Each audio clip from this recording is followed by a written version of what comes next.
CQFD. 17h47, tout de suite, place au débat. L'équipe Juncker a un an. Quel bilan la Commission européenne a-t-elle fait du bon travail? Nous en débattons ce soir. Évaluation avec 2 eurodéputés. Avec nous en studio, Gérard Deprez. Bonsoir. Bonsoir. Vous êtes membre du groupe parlementaire Alliance des démocrates et des libéraux pour l'Europe. Et face à vous, au téléphone en direct, Philippe Lamberts. Bonsoir. Bonsoir. Vous êtes le coprésident du groupe des Verts au Parlement européen. Le débat prend place jusqu'à 18h. Ce qui fait débat. Et l'évaluation commence sans plus tarder. D'abord, votre cote sur 10. Quelle est celle que vous attribuez à la Commission Juncker un an plus tard? Gérard Deprez d'abord. Je dirais 7. 7 sur 10. Philippe Lamberts. 2 sur 10, c'est encore généreux. Ben voilà, au moins c'est clair et c'est tranché dès le départ. Il y a un an, Jean-Claude Juncker avait annoncé qu'il s'agissait de la commission de la dernière chance. Écoutons. Ma conviction est que cette commission sera la commission de la dernière chance. Soit nous réussissons à rapprocher les citoyens européens de l'Europe, soit nous échouons. Soit nous redonnons une perspective aux jeunes Européens, soit nous aurons échoué. Je voudrais que nous saisissions cette chance pour faire bouger l'Europe. Alors Gérard Deprez, est-ce qu'en un an, oui ou non, la Commission a fait bouger l'Europe? Je dirais, elle l'a essayé en tout cas, et on peut mettre, je dirais, à l'actif de Jean-Claude Juncker, 3 choses qui me semblent importantes, de la Commission dont Jean-Claude Juncker est le président. Il a fait approuver le plan d'investissement stratégique. Le budget de l'Union est étroit et donc, avec son plan d'investissement, il essaie d'utiliser une partie des crédits du budget européen pour stimuler des investissements en partie financés par le secteur privé principalement. Ça, c'est le premier point. C'est le premier point. Le deuxième point... je crois qu'il a joué un rôle important à l'époque où l'Union européenne était très partagée à propos des Grecs, de savoir si oui ou non on devait les garder dans l'Union ou pas. Et Jean-Claude Juncker a toujours été, depuis le début, un partisan inconditionnel du maintien de la Grèce à l'intérieur de l'Union européenne. Et ça, je pense qu'il faut le mettre. Donc grâce à la Commission européenne, pas uniquement. Je dis, il a été un des éléments qui. Et troisièmement, devant la crise considérable dans laquelle nous nous trouvons maintenant en matière d'arrivée massive de réfugiés sur le continent européen, il a eu le courage de proposer un plan de répartition entre les différents pays membres de l'Union européenne. Ça n'a pas été simple, il a fait voter à l'intérieur du Conseil, et c'est la première fois qu'on le faisait depuis pas mal de temps. Et donc je pense que sur ces 3 éléments-là, on peut le créditer, je dirais, d'avoir eu une action personnelle forte. Philippe Lamberts, vous mettez 2 sur 10 sur ces 3 dossiers? Eh bien, je pense que ce qu'a dit Gérard Deprez est correct. Si ce n'est peut-être que sur la question grecque, la Commission a plutôt été spectatrice que véritablement actrice. Mais il faut reconnaître que Jean-Claude Juncker a proposé bien avant Angela Merkel, des positions courageuses pour faire face à l'afflux de réfugiés de guerre en Europe. Et par ailleurs, son plan d'investissement, même très modeste, est un modeste pas dans la bonne direction. Mais moi, je vois aussi que la Commission continue à faire l'agenda des grandes entreprises, et je le vois au moins sur 3 fronts. Le projet de traité transatlantique d'une part, une initiative qui s'appelle Better Regulation, mais dont le but est de déréguler à tour de bras, bien qu'ils s'en défendent. Et enfin, la question de la fiscalité des entreprises. Rappelez-vous, c'était il y a un an, LuxLeaks, Jean-Claude Juncker exposé, ça fait 1 an, et tout ce qui est sorti de la boîte pour l'instant, c'est une mesurette qui oblige les États membres à s'échanger de l'information sur les rulings qu'ils octroient. Mais sur le front de la guerre fiscale que se mènent les États membres, eh bien, les choses continuent comme avant, et on voit que la Commission joue la montre et espère que l'indignation cède la place finalement au retour aux bonnes vieilles pratiques d'antan, et donc de guerre fiscale que se mènent les États membres. Dernier point, et je crois que c'est capital, l'attente principale, en tout cas moi je l'ai senti dans la campagne de la part de beaucoup de gens qui ont cru dans l'Europe et qui n'y croient plus, c'est que l'Europe soit de nouveau un facteur de plus grande justice sociale. Jean-Claude Juncker, dans le discours que vous avez cité, a dit qu'il espérait obtenir une sorte de triple A de je ne sais pas quelle agence de rating, mais sur le plan social. Or, que fait la Commission européenne aujourd'hui? Elle continue, dans chaque État membre, à pousser à la dérégulation du marché du travail, à la réduction du rôle de la négociation collective entre partenaires sociaux, etc. Et donc, elle continue à jouer la mise en concurrence, non seulement fiscale, mais sociale entre les États membres. Quand je mets tout ça bout à bout, très franchement, pour moi, le bilan est négatif. Réaction de Gérard Deprez sur ces 2 points qui ont été évoqués. D'abord, est-ce que oui ou non, selon vous, la Commission européenne suit en quelque sorte l'agenda des grandes entreprises? Écoutez, je n'oserais pas dire cela comme ça, même si je suis d'accord avec ce que vient de dire Philippe Lambert sur le fait que après le LuxLeaks, on aurait été en droit d'attendre quelque chose de plus fort, de proposer quelque chose de plus fort. Et donc, pour l'instant, il n'y a pas grand-chose qui est sorti. 2 remarques toutefois. En ce qui concerne d'abord le traité transatlantique, le TTIP.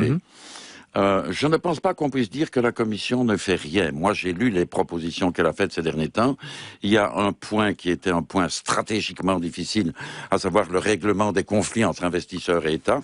J'ai vu les propositions de la Commission et je trouve qu'elles représentent un plus par rapport au système actuel. Je ne dis pas que ça suffit et je suis de ceux qui pensent que c'est insuffisant, mais on ne peut pas dire qu'elle ne fait rien alors qu'elle a reçu un mandat unanime de tous les chefs d'État et de gouvernement pour continuer les négociations. Et que fait la Commission européenne de la justice sociale? Mais le vrai problème, et même si je suis d'accord avec certains des éléments avancés par Philippe Lambert, c'est que les compétences européennes en matière sociale sont extraordinairement réduites.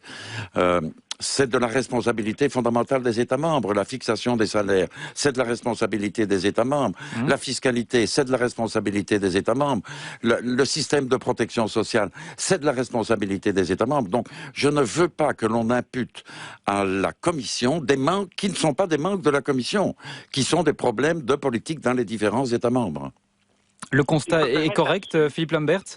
Ben, écoutez, c'est vrai sur le papier, sauf que dans un exercice annuel qui s'appelle le semestre européen, dans le cadre duquel la Commission européenne fait des recommandations qui sont de plus en plus contraignantes aux États membres, qu'observe-t-on? Eh bien que dans ces recommandations pour à peu près tous les pays, vous avez des recommandations qui vont dans le sens de vous devez flexibiliser le marché du travail. En Belgique, on va dire il faut supprimer la liaison automatique des salaires à l'index, il faut augmenter la concurrence, enfin il faut passer d'accords de branche à des accords par entreprise, entre partenaires sociaux, voire des négociations individuelles, bref, réduire le rôle de la négociation collective. Comment se fait-il qu'alors que la Commission européenne n'a pas de compétences en ces domaines-là, en effet, ou très peu, qu'elle s'autorise le fait d'essayer, par le biais de la gouvernance économique, notamment liée à l'euro, à notre monnaie commune, eh bien, à faire des recommandations, mais je vous dis, c'est des conseils d'amis, mais enfin, qu'on a vraiment intérêt à suivre, aux États membres pour les contraindre, pour aller dans le sens d'une plus grande compétition sur le marché du travail, c'est-à-dire pour une baisse des salaires et de la sécurité sociale. Moi, c'est ce que j'observe. Si la Commission avait au moins la modestie de dire c'est pas mes oignons, d'accord. Mais ce que je constate, c'est que là où elle peut agir, elle agit dans le mauvais sens. Même chose sur la mise en concurrence des travailleurs. La fameuse directive détachement des travailleurs, qui permet finalement à des routiers, à des travailleurs du secteur du bâtiment de travailler dans nos pays aux conditions sociales de leur pays, voire même sans aucune protection sociale. Eh bien, je constate que la Commission nous dit « Ah, il faut étudier le sujet, il faut qu'on y réfléchisse, il faut qu'on réfléchisse. » Et je rappelle que la commissaire en charge, c'est la Belge, c'est Marianne Thyssen. Eh bien, on est 1 an plus tard, alors que c'est un problème qui, en tout cas, moi qui côtoie le milieu syndical de manière assez approfondie, c'est un abcès de fixation justifié et insupportable. Eh bien, je constate que la Commission, là-dessus encore, joue la montre et n'agit pas délibérément pour dire « Voilà, un travailleur roumain qui travaille en Belgique, eh bien, doit travailler aux conditions sociales. Gérard Deprez, vous n'êtes pas d'accord. Pourquoi? Mais je ne suis pas d'accord parce que Philippe Lambert met toutes les choses, je dirais, du côté négatif. On peut voir les choses totalement négativement ou en partie positivement. Alors, je reprends le dernier élément qu'il vient de citer, la directive sur le détachement des travailleurs. C'est un travail extraordinairement difficile. Pourquoi? Parce que toute une série de pays, et notamment tous les pays de l'Est, ont intérêt à ce que le système actuel perdure, parce que ça permet à un certain nombre de leurs travailleurs de venir travailler ici dans des conditions qui ne sont pas les conditions belges. Mais Jean-Claude Juncker s'est engagé, et je sais qu'on y travaille, à faire une proposition de modification de cette directive détachement des travailleurs. Et donc, il faut attendre que cette modification arrive avant de dire il n'a rien fait. D'autre part, prendre prétexte je dirais, des recommandations qui sont formulées à l'occasion de ce que l'on appelle le semestre européen pour dire que la Commission des communautés européennes, la Commission de l'Union européenne met en cause les partenaires sociaux. Je n'ai vu ça nulle part.